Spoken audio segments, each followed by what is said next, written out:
ഉയർന്ന ആവൃത്തിയിലുള്ള മൈക്രോവേവ് തരംഗങ്ങളെ ഉപയോഗപ്പെടുത്തുന്ന ഒരു റഡാർ മോഷൻ സെൻസറിനെ പറ്റി നിങ്ങൾ കേട്ടിട്ടുണ്ടോ? എന്നാൽ അതാണ് ഇപ്പോൾ നിങ്ങളീ കാണുന്നത്. ഈ ഒരു സെൻസറിന് 7 മീറ്റർ ദൂരപരിധിയിലുള്ള ചെറിയ മൂവ്മെൻറ്റിനെ വരെ തിരിച്ചറിയാൻ സാധിക്കും. നമുക്കെല്ലാവർക്കും അറിയാം, വളരെ കോമൺ ആയിട്ട് സെക്യൂരിറ്റി സിസ്റ്റത്തിൽ ഉപയോഗിക്കുന്ന ഒരു സെൻസറാണ് പാസീവ് ഇൻഫ്രാറെഡ് സെൻസർ. അതായത് ഹീറ്റ് എമിറ്റ് ചെയ്യുന്ന ഹ്യൂമൻ ബോഡി, അനിമൽ ബോഡി, ഇതിനൊക്കെ കൃത്യമായിട്ട് അതിൻ്റെ ടെമ്പറേച്ചർ സിഗ്നേച്ചർ മനസ്സിലാക്കാനൊരു സെൻസർ ഇതിനകത്ത് കൊടുത്തിട്ടുണ്ട്. ആ സിഗ്നലിനെ കൃത്യമായിട്ട് പ്രോസസ്സ് ചെയ്യാൻ വേണ്ടി ഇതിൻ്റെ ബാക്ക് സൈഡിലായിട്ട് ഒരു ഐസിയും അതിൻ്റെ സർക്യൂട്ടും ഉൾപ്പെടുത്തിയിട്ടുണ്ട്. ഇതിൻ്റെ ഒരു പോരായ്മ എന്താണെന്ന് വെച്ചാൽ, നമുക്ക് കൃത്യമായിട്ടുള്ള ഡിറ്റക്ഷൻ നമുക്ക് പറയാൻ പറ്റത്തില്ല. ചിലപ്പോൾ വർക്കാവും, ചിലപ്പോൾ വർക്കാവത്തില്ല. കണ്ടോ, ഇപ്പം ഞാൻ 2 തവണ കൈ വെച്ചപ്പോൾ 1 തവണ മാത്രമാണ് വർക്കൗട്ട് ആയത്. വീണ്ടും ഞാൻ കൈ കൊണ്ട് വെച്ച് കഴിയുമ്പോൾ ചിലപ്പോൾ വർക്കാവണമെന്നില്ല. അപ്പോൾ ഇങ്ങനൊരു ലിമിറ്റേഷൻ ഈ ഒരു സെൻസറിന് ഉണ്ട്. ഇത് മാത്രമല്ല, നമുക്കിതൊരു ബിഗിനർ ആണെങ്കിൽ ഈ പറയുന്ന പ്രീസെറ്റുകൾ, പ്രത്യേകിച്ച് അതിൻ്റെ ടൈം ഡിലേയും സെൻസിറ്റിവിറ്റിയും ഒക്കെ അഡ്ജസ്റ്റ് ചെയ്യുന്ന ഇച്ചിരി ബുദ്ധിമുട്ടുള്ള കാര്യമാണ്. കാലിബ്രേറ്റ് ചെയ്തെടുക്കാൻ ഒരല്പം ടാസ്ക് തന്നെയാണ്. പ്രത്യേകിച്ച് നമ്മൾ സ്ക്രൂ ഡ്രൈവറൊക്കെ വെച്ച് അഡ്ജസ്റ്റ് ചെയ്ത് വരുമ്പോഴേക്കും ചിലപ്പോൾ ഇങ്ങനെ കത്തി തന്നെ നിൽക്കും. ഇതൊക്കെ സ്ഥിരം ഇത് ചെയ്ത് നോക്കുന്നവർക്ക് അറിയാം ആ ഒരു ബുദ്ധിമുട്ട് എന്താണെന്നുള്ളത്. അപ്പോൾ ഈ പ്രശ്നങ്ങളൊക്കെ ഉള്ളതുകൊണ്ട് തന്നെ നമ്മൾ PIR സെൻസർ അത്ര റിലയബിൾ ആയിട്ട് നമുക്ക് ഉപയോഗിക്കാൻ പറ്റത്തില്ല, പ്രത്യേകിച്ച് ക്രിട്ടിക്കലായിട്ടുള്ള സന്ദർഭങ്ങളിൽ. പിന്നെ മറ്റൊരു പോരായ്മ എന്ന് പറഞ്ഞാൽ, ഇതേപോലെയുള്ള തടസ്സങ്ങൾ, ഇപ്പോൾ ഉദാഹരണം പറഞ്ഞാൽ പ്ലാസ്റ്റിക്കോ ഗ്ലാസ്സോ ഉണ്ടെങ്കിൽ ഒരിക്കലും ഇത് ഡിക്റ്റേറ്റ് ചെയ്യത്തുമില്ല.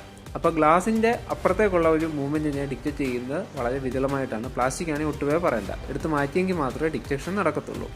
അപ്പോൾ ഈ പോരായ്മകളൊക്കെ പരിഹരിക്കാൻ വേണ്ടിയാണ് RF ബേസ് ചെയ്ത, അഥവാ റേഡിയോ ഫ്രീക്വൻസി തരംഗങ്ങൾ ഉപയോഗിച്ചിട്ടുള്ള ഇത്തരം റഡാർ സെൻസറുകൾ ഉപയോഗിക്കുന്നത്. 2.5 GHz പ്രവർത്തിക്കുന്ന ഈ ഒരു സിസ്റ്റം വളരെ കൃത്യമായിട്ടുള്ള ഡിറ്റക്ഷനാണ് നമുക്ക് തരുന്നത്. ജസ്റ്റ് കൈ അടുത്ത് വരുമ്പോൾ തന്നെ അത് കത്തുന്നത് കണ്ടോ. വീണ്ടും നമ്മൾ കാണിക്കുവാണെങ്കിൽ, അതായത് സെൻസറിൻ്റെ അടുത്തൊരു ഒന്നുകൂടെ കൊണ്ടുവരുവാണെങ്കിൽ കൃത്യമായിട്ട് തന്നെ അത് ഡിറ്റക്റ്റ് ചെയ്തതായിട്ട് ഇതിനകത്ത് കാണാൻ പറ്റും. കറക്റ്റായിട്ട് പറഞ്ഞാൽ നല്ലൊരു റിപ്പീറ്റബിലിറ്റി ഉള്ള സെൻസറാണ്. ഇതിൻ്റെ അകത്ത് മൈക്രോവേവ് ട്രാൻസ്മിറ്റർ റിസീവർ യൂണിറ്റ് ഉണ്ട്. ഈ റിസീവ് ചെയ്ത സിഗ്നൽ ട്രാൻസ്മിറ്റ് ചെയ്ത സിഗ്നലുമായിട്ട് കമ്പയർ ചെയ്യുന്നു.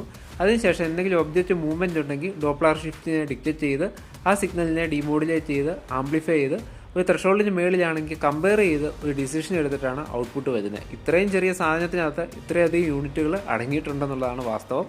അപ്പോൾ ഇതിൻ്റെ ദൂരപരിധി ഞാൻ നോക്കി, ഒരു ചെറുവിരലിൻ്റെ അനക്കം പോലും കൃത്യമായിട്ട് ഇത് ഡിക്റ്റേറ്റ് ചെയ്യുന്നുണ്ട്. അതുപോലെ തന്നെ എടുത്തു പറയേണ്ട ഒരു പ്രത്യേകത നോക്കുവാണെങ്കിൽ, പ്ലാസ്റ്റിക് അതുപോലുള്ള പ്രകാശം കിടക്കാത്ത വസ്തുക്കളിൽ പോലും റേഡിയോ ഫ്രീക്വൻസി വളരെ ക്ലിയർ ആയിട്ട് തന്നെ വർക്കാവുന്നുണ്ട്. കണ്ടോ, ഒരു പ്ലാസ്റ്റിക് ഫയലിൻ്റെ അകത്തൂടെ ആണെങ്കിലും, ഇനി പ്ലാസ്റ്റിക്കിന് പകരം കനം കുറഞ്ഞ തടിയാണെങ്കിൽ കൂടി ഇത് വർക്കാവും. ഏകദേശം 3.3 വോൾട്ട് തുടങ്ങി 28 വോൾട്ട് വരെ മാക്സിമം നമുക്കിത് കൊടുക്കാം. ഇതിൽ തന്നെ റെഗുലേറ്ററും ഉണ്ട്.